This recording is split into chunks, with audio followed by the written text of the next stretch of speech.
They just changed the rules overnight, and if you have a pending I-485 or you're planning to file one, what you don't know about this new USCIS policy could cost you everything. Your green card, your status, your future in the United States. I'm not here to scare you. I'm here to make sure you're the most informed person in the room, because right now, millions of applicants have no idea what just happened. So stay with me until the very end of this video, because every single second of what I'm about to share could be the difference between getting your green card and being told to pack your bags. Welcome back to the channel. If you're new here, this is where we break down the most critical U.S. immigration updates. No fluff, no confusing legal jargon, just straight, clear information that actually helps you make smarter decisions for your case. Make sure you hit that subscribe button and ring that notification bell, because in the world of U.S. immigration, things can change literally overnight.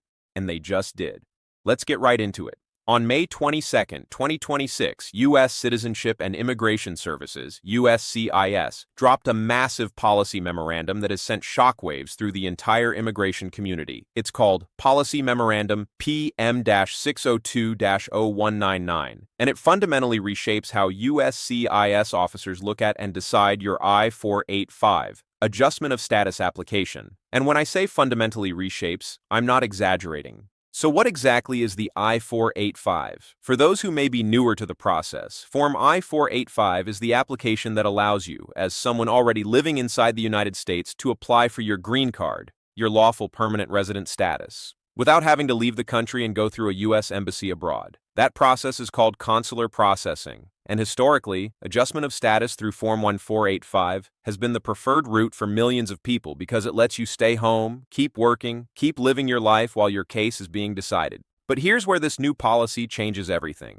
USCIS, in this new memo, has made a stunning declaration. They've stated in writing that adjustment of status is not a right. It is not something you are automatically entitled to just because you qualify on paper. Instead, they are now officially framing the I-485 process as a matter of administrative grace, meaning USCIS officers now have broader discretionary power to decide whether to approve, delay, or deny your application based on factors beyond just your eligibility checklist. Let that sink in for a moment. You could technically meet every single requirement for a green card. Your petition could be approved. Your priority date could be current. Your medical exam could be clean. And under this new policy, a USCIS officer still has the authority to look at the totality of your situation and make a judgment call. Now, before we go any further, let me be very clear.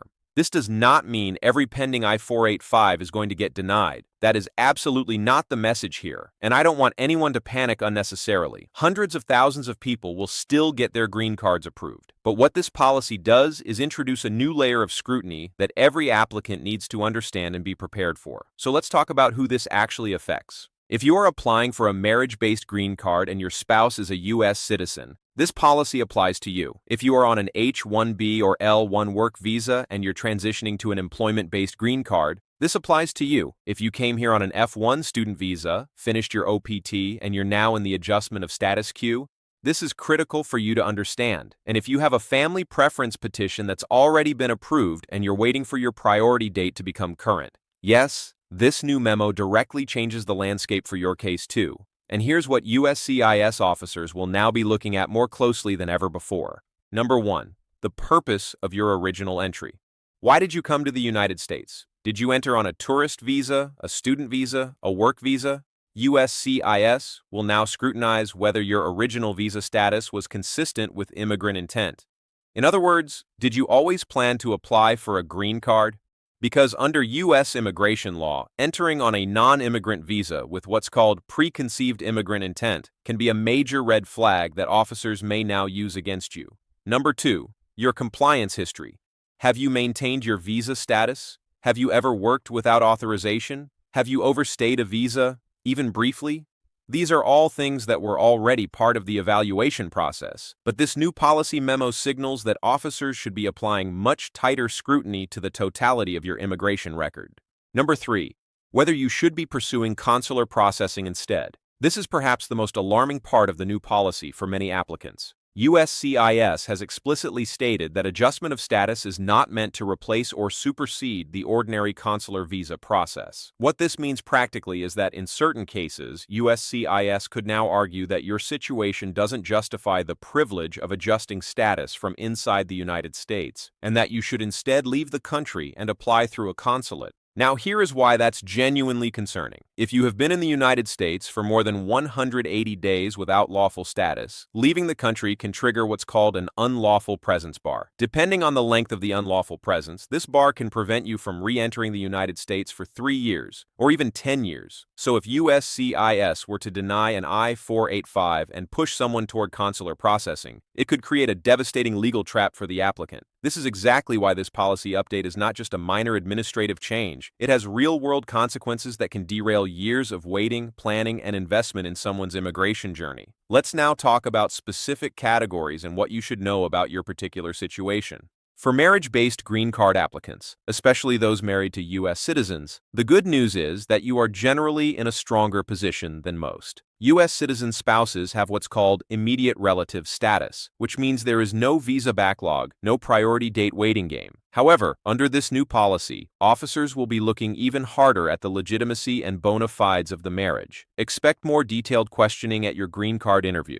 Be prepared to show joint financial accounts, lease agreements, photos, communications, insurance documents, basically a comprehensive paper trail that proves your marriage is the real thing. For employment-based green card applicants, particularly those on H-1B, L-1, or coming off F-1 OPT, the question of intent at the time of original entry is going to come up. The good news is that the law has always recognized what's called dual intent for H-1B and L-1 visa holders, meaning you are legally allowed to hold a non-immigrant work visa and have immigrant intent at the same time. Officers cannot use your employment-based green card application against your H-1B status, and that protection still exists under this new policy. However, for F-1 students who entered on a visa that does not recognize dual intent, this is an area where you will want to work closely with an experienced immigration attorney to make sure your case is airtight. For family preference petition holders, the folks who have been waiting years, sometimes a decade or more, for their priority date to become current,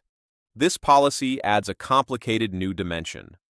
Many of these applicants may have had gaps in status, may have worked without authorization, or may have other compliance issues that accumulated over years of waiting. Under the old framework, these situations were often handled with more flexibility. Under the new framework, those same situations could now be grounds for a discretionary denial. For asylum-based applicants, VAWA applicants, T-visa and U-visa holders, USCIS has indicated there will be some protections for humanitarian cases. But even in these categories, the new policy signals that the agency wants officers to take a harder look at whether the adjustment of status route is appropriate versus consular processing. Now, what should you actually do with all of this information? Let me give you some concrete action steps. If you have a pending I-485 right now, do not ignore this policy. Review your case file. Understand what's in your immigration history. If there are any compliance issues, anything that could be flagged during a review, get ahead of them now. Consult an immigration attorney before your interview, not after you receive a request for evidence or a denial notice. If you have not yet filed your I-485 but your priority date is current or becoming current, file promptly.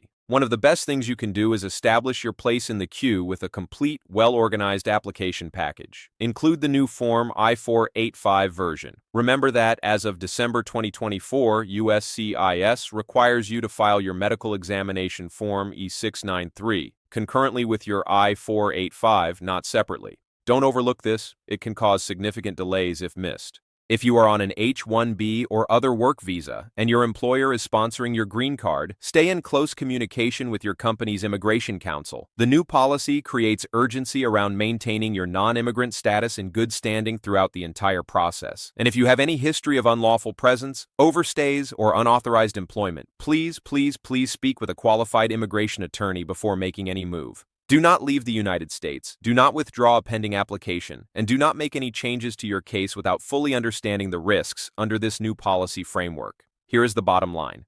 The USCIS policy update of May 2026 is a significant shift in how the agency approaches adjustment of status applications. It introduces broader officer discretion, places greater emphasis on the circumstances of original entry, and signals a philosophical move toward pushing more applicants through consular processing rather than domestic adjustment. It does not mean green cards are going away. It does not mean every pending case will be denied. But it does mean that the stakes are higher, the scrutiny is greater, and the importance of having a well-prepared, legally sound application has never been more critical. This is not the time to take shortcuts. This is not the time to rely on outdated advice or copy someone else's process. Your immigration case is unique, your circumstances are specific, and in this new environment, the details matter more than ever. If you found this video helpful, and I genuinely hope you did, please give it a thumbs up. Share it with someone who needs to see it, and drop your questions in the comments below. I read every single comment, and I will do my best to address the most common questions in upcoming videos. And if you haven't subscribed yet, what are you waiting for? This is where we keep you ahead of the changes so that no USCIS policy update ever catches you off guard. Hit subscribe, hit the bell, and I'll see you in the next one. Stay informed, stay prepared, and don't stop fighting for your future.